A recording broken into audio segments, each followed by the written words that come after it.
जय हिंद, वंदे मातरम। प्यारे साथियों, आ चुके हैं एक और जबरदस्त नई वीडियो के साथ। 1 अप्रैल से नए नियम लागू, बड़े बदलाव हो चुके हैं। तो 1 अप्रैल से कौन कौन से बड़े बदलाव हुए हैं उसके ऊपर हम बात करेंगे।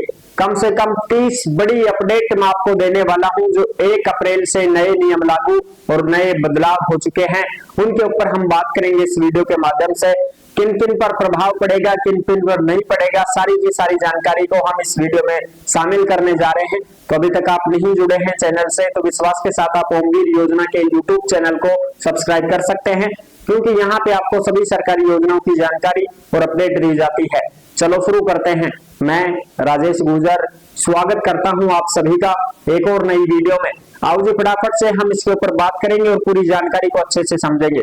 1 अप्रैल से बड़े बदलाव 2026, 1 अप्रैल नए नियम लागू, 30 बड़े बदलाव, ताजा बड़ी अपडेट। बिल्कुल जो भी अपडेट है वो सारी की सारी अपडेट आप यहाँ पे देख सकते हैं और ओमवीर योजना के टेलीग्राम के ऊपर डाल दी जाती है। जो भी अपडेट आती है सीधी की सीधी टेलीग्राम पे डाल दी जाती है, इसलिए आप सभी साथी टेलीग्राम को जरूर ज्वाइन करें।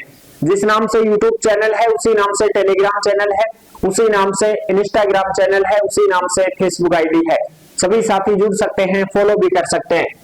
देखो जी, अब सारी अपडेट देख लेते हैं कि भाई 1 अप्रैल से के बदलाव होगा, के नया नियम लागेगा।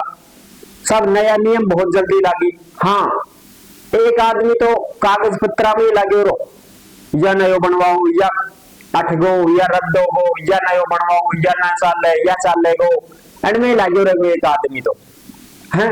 अब देखो 1 अप्रैल से लागू हुए हैं जो सारे चीज 1 अप्रैल से लागू होंगे ये बड़े बदलाव, जो आप देख सकते हैं। गर्मी के चलते टाइमिंग में बदलाव हुआ है। अब गर्मी पड़वा लगी, टाइम बदलेगा, हॉस्पिटल का टाइम भी बदलेगा और स्कूलों का टाइम भी बदलेगा। अस्पताल सुबह 8 बजे से दोपहर 2 बजे तक ओपीडी खुलेंगे, यानी कि जो भी अस्पताल है वो 8 बजे से 2 बजे तक ही खुलेंगे। अगर कोई भी दवाई लानी है तो 8 बजे चले जाना, 2 बजे तक, 2 बजे बाद में बंद हो जाएंगे अस्पताल, डॉक्टर अपने घर चले जाएंगे, कमरों पे चले जाएंगे। ठीक है। आयकर, अब सिर्फ टैक्स ईयर प्रक्रिया होगी आसान। 1 अप्रैल 2026 से नया आयकर कानून लागू होगा। पुराने फाइनेंशियल और असेसमेंट ईयर जैसे जटिल शब्द खत्म हो जाएंगे। अब केवल टैक्स ईयर शब्द का उपयोग होगा। रिटर्न फाइलिंग व टैक्स जमा प्रक्रिया होगी सरल। अनावश्यक प्रावधान हटेंगे, विवाद कम हो जाएंगे। ठीक है। और ये जो नियम रहेगा 1 अप्रैल से सुबह 8 बजे से 2 बजे तक रहेगा टाइमिंग वाला, 30 सितंबर तक लागू है। अब तो फिलहाल 9 से 3 है, लेकिन छुट्टियों में ओपीडी सुबह 9 से 11 बजे तक खुलेगा। जैसे भाई छुट्टी रहेगी उस दिन 2 घंटे खुलेगा, 9 से 11 बजे तक छुट्टी वाले दिन। ठीक है। बाकी जो टाइम रहेगा अस्पतालों का वो 8 बजे से दोपहर 2 बजे तक खुली रहेंगी ओपीडी। ठीक है। इमरजेंसी सेवाएं 24 घंटे जारी रहेंगी। ऐसा नहीं साहब हॉस्पिटल हमेशा के लिए बंद हो गए, आप तो खुलेगा ही नहीं, छुट्टी होगी तो ना। इमरजेंसी 24 घंटे, 24x7, 7 दिन 24 घंटे इमरजेंसी खुली रहती है। कोई भी अनावश्यक रूप से कोई भाई इमरजेंसी है, एक्सीडेंट वगैरह कोई घटना घटित हो गई, कभी भी ले जा सकते हो, रात हो दिन हो कभी भी, वो हमेशा चालू रहती है इमरजेंसी। रेलवे कैंसिलेशन रिफंड नियम सख्त हो गए हैं। रेलवे में भी 72 प्लस घंटे पहले न्यूनतम कटौती, अब इसमें 25% कटौती, ये 8 घंटे से कम कोई रिफंड नहीं है। ये सारी चीजें। अजमेर मंडल में नियमों में बदलाव जल्द लागू। टाउटिंग रोकने और सीट उपलब्धता बढ़ाने के लिए ट्रेन रवाना होने से 30 मिनट पहले तक अपग्रेड संभव है। अदालत में 13 अप्रैल से सुनवाई समय में बदलाव होगा। जो अदालत होती है राजस्थान उच्च न्यायालय के आदेश अनुसार 13 अप्रैल से 28 जून 2026 तक सुबह 8 बजे से दोपहर 1 बजे तक गर्मी के चलते बदलाव हुआ है। हाई कोर्ट वगैरह जो होते हैं, अदालत वगैरह जो होती है, उनमें भी टाइम बदल गया है। 8 बजे से दोपहर 1 बजे तक का टाइम हो गया है। ठीक है। हाँ, स्कूल में आज से सुबह 7:30 बजे से कक्षाएं शुरू हो जाएंगी। जिले के सभी सरकारी स्कूल 1 अप्रैल से खुल रहे हैं। गर्मी के कारण समय बदल गया है। सरकारी स्कूल सुबह 7:30 बजे से दोपहर 1 बजे तक और मॉडल स्कूल सुबह 8 बजे से दोपहर 2:30 बजे तक। नियमित पढ़ाई नए शिक्षा सत्र के साथ शुरू हो जाएगी। स्कूलों में 7:30 बजे से दोपहर 1 बजे तक। ठीक है। ये टाइमिंग हो चुका है, इसलिए आप सभी जल्दी उठना शुरू कर दें, अपने बच्चों को जल्दी तैयार करें और स्कूल भेजें। ओके साहब, यह बात होगी। अब आगे देखो, महाअभियान 16वीं जनगणना के पहले चरण में 33 सवाल। जनगणना कल से शुरू, जियो मैपिंग से सटीक पता, ना घर छूटेगा ना दोबारा दर्ज होगा। दुनिया की सबसे बड़ी प्रशासनिक कवायद जनगणना 2027 का पहला चरण मंगलवार 1 अप्रैल से शुरू होगा, यानी कि 1 अप्रैल मंगलवार से शुरू होगा पहला चरण। पहली बार जनगणना पूरी तरह हाईटेक होगी और मकानों की गिनती में जियो रेफरेंसिंग तकनीक का इस्तेमाल होगा। हर घर की लोकेशन डिजिटल मैप पर दर्ज होगी ताकि कोई मकान छूटे नहीं और ना किसी घर की दोबारा गिनती हो सके। ये चीज है। मोबाइल में एफएम तो रेडियो है, लिव इन है तो शादीशुदा। अगर कोई ऐसा आदमी या कोई महिला लिव इन में रह रहे हैं तो वो शादीशुदा ही माने जाएंगे। ठीक है, मोबाइल में अगर एफएम सुनते हो तो वो रेडियो माना जाएगा, लिव इन है वो शादी विवाहित युगल माना जाएगा। रेडियो टीवी मोबाइल में एफएम है तो रेडियो गिना जाएगा। मोबाइल पर यूट्यूब देखना टीवी नहीं माना जाएगा। वाहन वगैरह कार जीप वगैरह ये भी गिना जाएगा। घर में फ्लैट है, छत कंक्रीट है कि 3 टप्पा गिर रहा है, कोई झूपड़ी रहेगी कि लेंटर गिर रहे हो, वह चीज लिखी जाएगी। पानी घर में नल होने के बाद भी अगर आप बाहर से बोतल या कैन का पानी मंगाते हैं तो वो सारी चीजें, पानी की व्यवस्था क्या है, अनाज कैसा खाते हैं, किचन कैसा है, हर चीज। कर्मचारी आपसे ये 3 बात नहीं पूछेंगे, आमदनी, दस्तावेज और बैंक डिटेल, ये नहीं पूछेंगे आपसे। भास्कर गाइड सेल्फ एन्यूमरेशन कैसे करें, ये चीजें भी आप यहाँ पे देख सकते हैं। कहां पे होगी ये जनगणना? मध्य प्रदेश और छत्तीसगढ़ में शुरू हो चुकी है 1 अप्रैल से। अब जब राजस्थान की बताओ, राजस्थान में कब से शुरू होगी? तो अगर हम राजस्थान की बात करें तो मई में शुरू हो जाएगी। मई, राजस्थान में मई में जनगणना शुरू होगी। अभी ये छत्तीसगढ़, मध्य प्रदेश यहाँ पे शुरू हो चुकी है। राजस्थान में मई में आपकी जनगणना शुरू हो जाएगी। ठीक है जी। अब हम बात करते हैं इसमें जो चीजें हैं, बड़े बदलाव हैं उनके ऊपर। देखो भाई, दिहाड़ी मजदूर के बेटे सोनू मेहरा ने रचा इतिहास। माध्यमिक शिक्षा बोर्ड 12वीं का परिणाम आ चुका है। सरकारी स्कूलों में की पढ़ाई, कला संकाय की नगर मैदान सरकारी स्कूल छात्रा आशीष को मिले 99 अंक। रोहित मोहित ने परिवार के सपनों में भरा रंग। चाकसू की 2 बेटियां खेती में करती सहयोग, किया अच्छा प्रदर्शन। ये सारी चीजें भी आप देख सकते हैं, रिजल्ट आ चुका है। अब आगे यहाँ पे देख सकते हैं, आज से स्कूलों में नया सत्र, अस्पतालों में ओपीडी का समय बदलेगा, 6 से वार्ड सभाएं शुरू हो जाएंगी, जो आप यहाँ पे देख सकते हैं। ये सारी की सारी चीजें हैं। बिजली फॉल्ट के लिए भी टोल फ्री नंबर है, व्हाट्सएप नंबर है। कचरा गाड़ी के लिए भी नगर निगम के कंट्रोल नंबर है। अतिक्रमण शिकायत करने के लिए भी नंबर दिए गए हैं। पुलिस की मदद लेने के लिए भी यहाँ पे साइबर क्राइम, मुख्यमंत्री पोर्टल, सारे के सारे हैं। पानी के लिए जलदाय विभाग के नंबर दिए गए हैं। अग्निशमन के लिए भी नंबर दिए गए हैं। मेडिकल इमरजेंसी के लिए भी नंबर दिए गए हैं। कानूनी सलाह लेने के लिए भी नंबर दिए गए हैं। मोक्ष रथ के लिए भी यहाँ पे नंबर दिए गए हैं। शोक मग्न परिवार के लिए भोजन की व्यवस्था के लिए भी यहाँ पे नंबर दिए गए हैं। तो इन नंबरों पे आप कांटेक्ट कर सकते हैं अगर आपको जरूरत है तो। टेलीग्राम पे मिल जाएंगे भैया आपको नंबर। ठीक है, ठीक है साहब। आगे देखो, अस्पताल स्कूलों का आज से समय बदलेगा। हनुमान जन्मोत्सव कल रहेगा। बिजली फॉल्ट के लिए नंबर, कचरा गाड़ी के लिए नंबर, पुलिस की मदद, मेडिकल इमरजेंसी, घायल पशुओं को दिखाने के लिए यहाँ पे नंबर दिए गए हैं, जो आप यहाँ पे देख सकते हैं। ठीक है, बिल्कुल। अब आगे बात करते हैं। देखो सारी चीजें देखते हैं, और ये तो मैंने बता ही दिया। हाँ, चलो राजकीय विद्यालय चले हम अभियान का आगाज। नया सत्र आज से। सरकारी स्कूलों में पहले दिन मिलेगी किताबें, यूनिफॉर्म की सौगात। यानी कि सरकारी स्कूलों में जो बच्चे पढ़ते हैं उनको पहले दिन ही 1 अप्रैल को ही किताब दे देगा, ड्रेस दे देगा। ठीक है, हाँ, जो आप यहाँ देख सकते हैं। सरकारी स्कूलों में अब स्मार्ट क्लास, आईसीटी लैब और डिजिटल लाइब्रेरी रहेगी। विद्यालयों में भी स्मार्ट क्लास रहेगी। जैसे मैं आपको ये डिजिटल बोर्ड पे पढ़ा रहा हूँ ना, यही पढ़ाऊंगा सरकारी स्कूलों में भी डिजिटल बोर्ड लगाऊंगा। बोल लो तुम, 1.5 लाख से भी ज्यादा का आता है ये बोर्ड, और वो वहां पे आपको मिलेगा सरकारी स्कूलों में। आईसीटी लैब मिलेंगे, डिजिटल लाइब्रेरी जैसी सुविधाएं विकसित की गई हैं, जो आप यहाँ पे देख सकते हैं। ठीक है, चलो साहब आगे बात करते हैं। अब इसमें सौगात 1.22 लाख के खाते में ट्रांसफर किए 2 यूनिफॉर्म के 1,000 रुपए। 1.5 लाख आंगनबाड़ी कार्यकर्ताओं और सहायिकाओं का 10% मानदेय बढ़ेगा। यानी कि 1.5 लाख जो आंगनबाड़ी कार्यकर्ता हैं, सहायिका हैं, उनका पैसा बढ़ेगा, उनका वेतन बढ़ाया जाएगा, 10% वेतन बढ़ाया जाएगा। ठीक है साहब। और 1.22 लाख के खाते में ट्रांसफर किए 2 यूनिफॉर्म के 1,000 रुपए, और इनको यूनिफॉर्म के ड्रेस के पैसे भी मिले हैं 1,000 रुपए। महिलाओं को आर्थिक सामाजिक मजबूत किया, दिया कुमारी जी ने कहा है। कार्यक्रम के दौरान चेक देते सीएम और डिप्टी सीएम। डिप्टी सीएम ये रही, सीएम साहब ये रहे। ये दिया कुमारी जी हैं, ये भजनलाल जी हैं। ठीक है, आगे देखो। GMAC prospective students survey report, education के 5 नए ट्रेंड। अब बड़े ब्रांड से ज्यादा स्किल्स पर है छात्रों का फोकस, ऑनलाइन नहीं।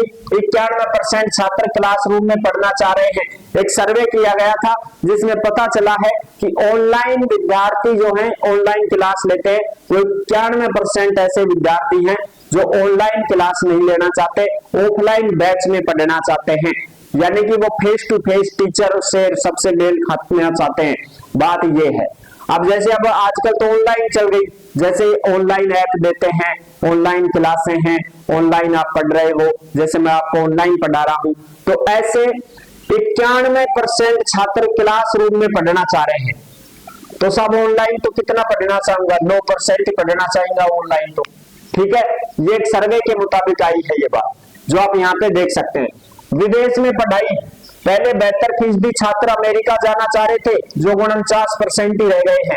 अब तो आधे ही जाना चाहते हैं विदेश में पढ़ने के लिए, बाकी आधे बच्चे तो अपने भारत देश में ही पढ़ना चाहते हैं। स्किल्स पर जोर है, 72% छात्र अब बिजनेस नॉलेज के लिए कर रहे हैं MBA। 72% छात्र जो हैं वो बिजनेस के लिए अपनी स्किल बढ़ा रहे हैं कि भाई आगे जाके कौन सा बिजनेस करें, कौन सा रोजगार करें, उसके लिए वो सर्टिफिकेट करते हैं, डिग्रियां करते हैं कि हमें बिजनेस करना है। ठीक है, प्राथमिकता औसतन 5 कॉलेजों में आवेदन कर रहे। ये चीजें भी पढ़ाई के लिए फंडिंग भारतीय लोन पर निर्भर, वहीं अफ्रीकी छात्र स्कॉलरशिप पर निर्भर। यानी कि भारत के जो कैंडिडेट हैं, पढ़ाई करने वाले जो लोग हैं, भारत के पढ़ने वाले जो बच्चे हैं, वो लोन पर निर्भर है कि सब लोन मिल जाए तो पढ़ाई कर लिया, क्योंकि फीस ज्यादा होती है बड़े कोर्स करने के लिए, बड़ी डिग्रियां हासिल करने के लिए। फीस ज्यादा होने की वजह से भारत के जो स्टूडेंट हैं वो लोन पर निर्भर हैं, और जो अफ्रीकी छात्र हैं वो स्कॉलरशिप पर निर्भर हैं कि स्कॉलरशिप मिल जाएगी तो पढ़ाई कर लेंगे। ठीक है, क्लासरूम जिम्मेदारियों के कारण लड़कियां हाइब्रिड पढ़ाई पर जोर देती है, यानी कि कोविड में बढ़ा ऑनलाइन पढ़ाई का ट्रेंड अब घट रहा है। भारत के 91% छात्र फुल टाइम और क्लासरूम में पढ़ाई करना चाहते हैं, वहीं 79% लड़के और 67% लड़कियां इन पर्सन पढ़ाई करना चाहते हैं। पारिवारिक जिम्मेदारियों के कारण लड़कियां हाइब्रिड पढ़ाई पर जोर देती हैं। इनकी पसंदीदा इंडस्ट्री में कंसल्टिंग, फाइनेंशियल सर्विसेज, टेक्नोलॉजी शामिल है। कंपनियां छात्रों में strategic thinking, problem solving, communication skill जैसी क्षमताएं देखती है। यानी कि बच्चे इस वजह से ऑफलाइन क्लास में पढ़ना चाहते हैं ताकि कोई कंफ्यूजन हो तो हम टीचर से रूबरू हो सके, पूछ सके सवाल जवाब। अब ऑनलाइन में तो कमेंट कर रहा, कमेंट आने जवाब ही कौन दी, देखता रहेगा कमेंट, चाल पड़ा, अरे जवाब तो दे दो कम से कम, लाइव में तो दो, लाइव में भी कौन दे रहा जवाब, तो फिर वो उनकी डाउट कहाँ क्लियर होगी। ठीक है ना, इस वजह से। फीस की बात करें तो 46% छात्रों के लिए फीस है बड़ी बाधा। भारतीय छात्र लोन पर निर्भर है, फीस नहीं चुका पा रहे हैं, ऐसा फीस देने में असमर्थ हैं भारत के बच्चे, क्योंकि यहाँ पे फीस ऐसी है कि बहुत सारे गरीब बच्चे हैं जो फीस देने में असमर्थ हैं, तो इसलिए ये सिस्टम हो रहा है। ठीक है ना, आगे देखो, आगे बात करते हैं। आदेश के बाद भी बंद निजी स्कूलों का PSP पोर्टल से नहीं हटाया नाम, रिपोर्ट मांगी। RTE जो फ्री शिक्षा वाला है, RTE शिक्षा निदेशक के आदेश रद्दी की टोकरी में। बंद स्कूलों में दाखिले अब प्रवेश मान्य नहीं, यानी कि ऐसी ऐसी स्कूलें थी जो बंद हो चुकी थी लेकिन फिर भी वो पोर्टल पर दिखाई दे रही थी। पोर्टल पर दिखाई देने की वजह से बच्चों ने उसमें फॉर्म लगा दिया, एडमिशन हो गया। अब वो स्कूल ही बंद है तो उनका एडमिशन मान्य नहीं होगा। ठीक है, ये चीजें हैं, क्योंकि आदेश के बाद भी बंद है जो निजी स्कूल, वो PSP पोर्टल से हटाए नहीं थे, उस पर वो दिखाई दे रही थी। शिक्षा विभाग की मनमानी से अभिभावक परेशान, बंद स्कूलों के नाम पीएसपी पोर्टल से हटाने के निर्देश संबंधित सीबीओ को पूर्व में दिए गए थे। सीबीओ से रिपोर्ट मांगी गई है कि संधानचारण डीओ माध्यमिक, आपका बच्चा पहले से आरटीई में पढ़ रहा है, भौतिक सत्यापन करके 16 फरवरी तक हटाने के नाम, लेकिन नाम ना हटने की वजह से गड़बड़ी हुई है। और यहाँ पे बता चुके हैं 2 यूनिफॉर्म के लिए 1,000 रुपए खाते में ट्रांसफर, आंगनबाड़ी कर्मियों को सौगात, मानदेय में 10% बढ़ोतरी हुई है, ग्राम वार्ड अभियान में दे सुझाव, महिलाओं के लिए कई योजनाएं। सीएम ने कहा कि लखपति दीदी योजना के तहत प्रदेश में 16 लाख से ज्यादा महिलाएं आत्मनिर्भर बन चुकी हैं। इस योजना में ऋण की सीमा बढ़ाकर 1.5 लाख रुपए कर दी गई है, 1.5 लाख रुपया को लोन मिल जाएगा। वहीं दूध उत्पादन से जुड़ी महिलाओं को प्रति लीटर 5 रुपए का अनुदान भी दिया जा रहा है। कार्यक्रम के दौरान आंगनबाड़ी केंद्रों के लिए वार्षिक गतिविधि कैलेंडर का भी विमोचन किया गया। ये सारी चीजें यहाँ पे आप देख सकते हैं। आगे बात करते हैं, देखो और भी जो चीजें हैं। टोल प्लाजा पर कल से नगद भुगतान बंद, सिर्फ फास्टैग या यूपीआई से पेमेंट होगा। यानी कि अगर आपके पास गाड़ी है, आप गाड़ी चलाते हैं, तो टोल टैक्स जो आते हैं उसमें आप नगद कैश रुपए नहीं दे सकते हैं कि ले भाई जेब से काटा ले 150 रुपया ले 100 रुपया है, या तो आप यूपीआई करो या फिर आप अपना फास्टैग यूज करो। ठीक है ना, ये चीजें हैं। ये नए नियम लागू हो चुके हैं 1 अप्रैल से। घरों तक जंग की आंच, दूध, किराना, इलाज महंगे होंगे, रोजमर्रा के सामान के दाम बढ़ाने की तैयारी, कॉमर्शियल एलपीजी की कमी से हजारों प्लास्टिक यूनिट बंद। यानी कि जो युद्ध चल रहा है, ईरान, इराक, अमेरिका, ये जो युद्ध चल रहा है, इसमें घरों तक जंग की आंच आ पहुंची है, चीजें महंगी हो चुकी है। यहाँ पे देखो, रॉ मटेरियल महंगा होने से फिनिश गुड्स पर इतना असर, यहाँ पे आप देख सकते हैं। प्लास्टिक, दाना, ये जो पहले की रेट है ये तो ये रही, और अब की जो नई रेट आई है वो नई रेट ये रही, यानी कि ये महंगे हो चुके हैं भाई। ठीक है ना, यहाँ पे आप देख सकते हैं। ठीक है साहब, आगे बात करते हैं। इसमें देखो अप्रैल से क्या बदलाव होंगे, जो आप देख सकते हैं। 12 लाख तक की आय पर टैक्स नहीं लगेगा, रसोई गैस महंगी हुई है, घरेलू एलपीजी सिलेंडर की कीमत बढ़कर 913 तक पहुंच गई, डिजिटल जनगणना की शुरुआत, बीमा पर नहीं लगेगा जीएसटी, दवाओं के दाम बढ़े हैं, एटीएम से निकासी पर शुल्क लगेगा, मुक्त सीमा के बाद प्रति ट्रांजैक्शन 23 का चार्ज लगेगा। यानी कि आप ज्यादा एटीएम से निकासी करते हैं तो उसमें पैसे भी आपके लग सकते हैं। वेतन भोगियों को टैक्स में मिलने वाली छूट बरकरार, नई कारें महंगी होंगी, एनपीएस निकासी आसान, रिटायरमेंट पर 80% राशि एक मुश्त निकाल सकेंगे। जैसे ही आप रिटायरमेंट हो रहे हैं तो आपकी 80% जो राशि है वो एक मुश्त ही आप निकाल सकेंगे। नई कार महंगी हो गई है, जो आप देख सकते हैं। ठीक है ना, तो ये सारी चीजें हैं जो आपको अच्छी प्रकार से दिखाई दे रही होंगी। और 12 लाख तक की आय पर कोई टैक्स नहीं लगेगा। ठीक है, आगे बात करते हैं। देश में श्रम कानून की जगह 4 नए लेबर कोड लागू, अब 1 साल में मिलेगी ग्रेच्युटी, फ्री हेल्थ चेकअप समेत मजदूरों को मिली कई गारंटियां। मजदूरों के लिए भी फायदा है, 1 अप्रैल से नए नियम लागू हो चुके हैं, जो आप यहाँ देख सकते हैं। नए लेबर कानूनों से मिलने वाली 10 बड़ी गारंटी, जो आप यहाँ पे देख सकते हैं। सभी मजदूरों को समय से न्यूनतम वेतन की गारंटी, यानी कि पैसा टाइम पर मिलेगा। युवाओं को जॉब लेटर देना जरूरी, महिलाओं को समान काम के लिए समान वेतन और सम्मान मिलेगा। देश के 40 करोड़ मजदूरों को सोशल सिक्योरिटी मिलेगी। फिक्स टर्म कर्मचारियों को सिर्फ 1 साल में ग्रेच्युटी मिलेगी। 40 प्लस के हर कर्मचारी की साल में 1 बार मुफ्त हेल्थ चेकअप की जाएगी। जिनकी कर्मचारियों की एज 40 साल से ज्यादा हो गई, उनकी फ्री में चेकअप की जाएगी। ओवर टाइम करने पर दुगना वेतन मिलेगा। खतरनाक उद्योगों में 100% हेल्थ सिक्योरिटी मिलेगी। अंतरराष्ट्रीय मानकों के अनुसार सामाजिक न्याय की गारंटी, पीएफ, ईएसआई बीमा, सामाजिक सुरक्षा का दायरा गिग वर्कर्स को भी मिलेगा, जो आप यहाँ पे देख सकते हैं। ये सारी चीजें हैं 1 अप्रैल से लागू हो चुकी हैं। 1 अप्रैल से बदल जाएंगे नियम, क्यूआर से निकलेगा कैश, कितनी होगी लिमिट। ये जो एटीएम है इसमें आपके क्यूआर कोड से भी आप पैसे निकाल सकेंगे। ठीक है, आगे देखो। बैनामे के दौरान आधार सर्टिफिकेशन के लिए अब मिलेगा आईरिस स्कैनिंग का ऑप्शन, 1 अप्रैल से लागू होगी व्यवस्था। यानी कि जो बुजुर्ग लोग होते हैं जिनके फिंगर नहीं आते हैं, उनकी आंखों के स्कैन से ही सारी चीजें जो है संभव हो पाएंगी। पेंशन वगैरह निकलाने जाते हैं तो फिंगर नहीं आते हैं, तो आंखों के स्कैन से ही सारी चीजें होंगी। कैश निकालने की सीमा में बदलाव, यहाँ पे भी आप देख सकते हैं। क्यूआर कोड आधारित कैश निकालने की नई सुविधा दे दी है सभी बैंकों ने कि आप क्यूआर कोड के माध्यम से भी कैश निकाल पाएंगे। आगे देखो, यात्रा और सफर, रेलवे रिफंड और कैंसिलेशन नियम, ये बदलाव है। ट्रेन छूटने से 8 घंटे पहले तक टिकट रद्द करने पर ही रिफंड मिलेगा। पहले ये समय 4 घंटे था, यात्री ट्रेन छूटने से 30 मिनट पहले तक बोर्डिंग स्टेशन भी बदल पाएंगे।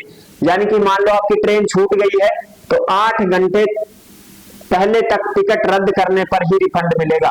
अगर आपकी आप ट्रेन को छोड़ना चाहते हैं तो 8 घंटे पहले आपको टिकट रद्द करनी होगी, फिर आपको पैसे आपके वापस मिल जाएंगे। पहले ये नियम था कि 4 घंटे थे पहले, कि भाई 4 घंटे पहले आप टिकट रद्द कर दो। जैसे मान लो हम 2-4 दिन पहले टिकट बुक कर देते हैं तो ये चीज होती है। अगर आप 8 घंटे पहले टिकट को रद्द कर रहे हो तो आपको रिफंड हो जाएगा, आपका पैसा वापस मिल जाएगा। समय पर टिकट कैंसिल नहीं कर पाने पर पैसों का नुकसान होगा। रिफंड के नियमों को सख्त करने से आम यात्रियों को कंफर्म टिकट मिलने की संभावना बढ़ेगी। मान लो भाई तुम नहीं जाना चाहते हो, यात्रा कैंसिल करना चाहते हो, तो तुम टिकट को रद्द कर दो ताकि आपकी टिकट कोई और बुक कर लेगा, ठीक है ना। तो आप 8 घंटे पहले टिकट को रद्द करोगे तो आपके पूरे पैसे वापस मिल जाएंगे। फास्टैग एनुअल पास बदलाव, 1 अप्रैल से फास्टैग का एनुअल पास रिन्यू कराने पर आपके वॉलेट से ज्यादा पैसे कटेंगे। ये चीज भी आप देख सकते हो। सालाना पास के लिए 3000 रुपए की जगह 3075 रुपए चुकाने होंगे। ये पास कार यूजर्स को देश भर के 200 टोल प्लाजा पर बिना रुके सफर करने की सुविधा देता है। यानी कि एक बार अगर आप 3000 रुपए चुकाते हो तो आपको 200 टोल प्लाजा फ्री हो जाएंगे, आपके 200 टोल टैक्स आप पार कर सकते हैं, ठीक है ना। ये चीज रहेगा। टोल पर नो कैश, सभी टोल प्लाजा पर कैश ट्रांजैक्शन को पूरी तरह बंद किया जा रहा है। टोल का भुगतान केवल फास्टैग या यूपीआई जैसे डिजिटल माध्यमों से ही हो सकेगा। अगर आपके पास फास्टैग नहीं है या उसमें बैलेंस कम है तो यूपीआई से ही टोल पेमेंट का ऑप्शन बचेगा। ये चीज आप देख सकते हैं, ठीक है। आगे देखो, बाजार और रसोई सिलेंडर और एटीएफ के नए रेट्स, सरकारी तेल कंपनियां हर महीने की पहली तारीख को ईंधन की कीमतों की समीक्षा करती हैं। 1 अप्रैल की सुबह 6 बजे नई कीमतें जारी होंगी। ये कॉमर्शियल गैस सिलेंडर महंगा होने की आशंका है, इससे होटलों का खाना महंगा हो सकता है। हवाई ईंधन महंगा हुआ तो फ्लाइट टिकट के दाम भी बढ़ सकते हैं। बदलाव, गाड़ियों की नई कीमत, 31 मार्च तक पुराने स्टॉक और पुराने कीमतों पर गाड़ियां मिल रही थी। 1 अप्रैल से कॉमर्शियल और पैसेंजर गाड़ियों के दाम 2% से 3% बढ़ सकते हैं। ये चीजें हैं जो आप यहाँ पे देख सकते हैं। अगर आपने कार बुक की है लेकिन बिल 31 मार्च तक नहीं कटा तो आपको बढ़ी हुई कीमत देनी होगी, ये आप ध्यान रख सकते हैं। आगे बात करते हैं सिलेंडर के दाम। राजस्थान की अगर हम बात करें, जयपुर में तो 916 रुपए का सिलेंडर, दिल्ली में 913 रुपए का सिलेंडर। इस प्रकार से आप मुंबई में ये हर जगह के सिलेंडर के रेट देख सकते हैं। ओबीसी आयोग तीसरी बार बढ़ा कार्यकाल, अब 30 सितंबर तक करेगा काम। सितंबर तक टल सकते हैं पंचायत निकाय के चुनाव। जो आप राजस्थान जयपुर की अपडेट देख सकते हैं। वोट जो है आपके वोट कब पड़ेंगे साहब, सितंबर तक टल सकते हैं आपके चुनाव। पहले तो मई बताया गया था, भाई मई तक हो सकते हैं चुनाव, लेकिन अब जून, जुलाई, अगस्त, सितंबर तक टल सकते हैं आपके चुनाव। सितंबर तक वोट नहीं पड़ेंगे आपके। पंचायती राज विभाग से डेटा नहीं, सर्वे ही विकल्प है। ये चीज भी आप देख सकते हैं जो कि यहाँ पे बताया गया है। प्रदेश में पंचायत निकाय चुनाव को लेकर सियासी माहौल पहले से गर्म है। इसी बीच राज्य सरकार ने मंगलवार को एक बार फिर ओबीसी आयोग का कार्यकाल 6 माह बढ़ाते हुए 30 सितंबर 2026 तक कर दिया है। कार्यकाल बढ़ने के साथ ही ये लगभग तय माना जा रहा है कि पंचायत और निकाय चुनाव अब सितंबर के बाद ही कराए जाएंगे। यानी कि सितंबर के बाद ही आपके चुनाव होंगे, तो मतलब अक्टूबर 2026 में वोट पड़ेंगे साहब। अक्टूबर से पहले आपके वोट नहीं पड़ेंगे फिर तो, ये आप देख सकते हैं, ठीक है। अगली जो अपडेट है वो भी आप देखें। पहली बार 1 अप्रैल से शुरू होगा नया शैक्षणिक सत्र, 4 चरणों में सर्वे और नामांकन। बच्चों को पहले दिन ही मिलेंगी किताबें, ये आप देख सकते हैं। 1 अप्रैल से ही किताबें और पढ़ाई शुरू। शिक्षा विभाग का दावा, सत्र शुरू होते ही किताबें उपलब्ध होंगी।